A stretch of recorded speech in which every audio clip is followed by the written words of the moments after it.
All right, guys, we're going to talk about the close of escrow.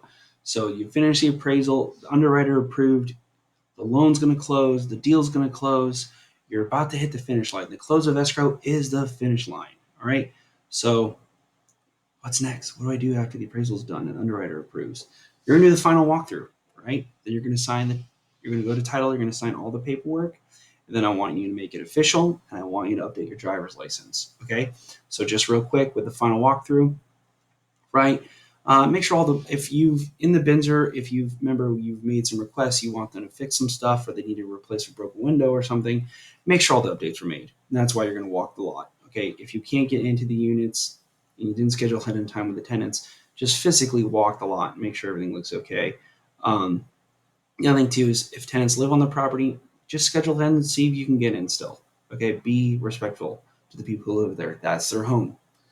Next, remember, we're going to go to title company who has the escrow account, and we're going to be signing all the closing documents, the deed, the title, and the remainder of the contracts. Now, the next part is remember we talked about going to United States Post Office, right? When you do the final walkthrough, to determine which unit you want to live in, and that's going to be your new home. So you're going to go to the United States Post Office. You're going to make sure that your mailing address is all going to be forwarded there. Last but not least, go to the DMV or the MVD and change your address on your license and get this done. It's really important because that's how we're able to track whether the 1 year mark is taken. I mean, the other thing too is get the utilities changed. So whichever utilities are going to be in your name, whichever unit you're going to live in, get the water, electrical, and internet all set up. The water you're going to get transferred over immediately. Get the electrical transferred over immediately. Obviously, if there's tenants living in some of the units, so you don't have to worry about the electrical or their internet, right?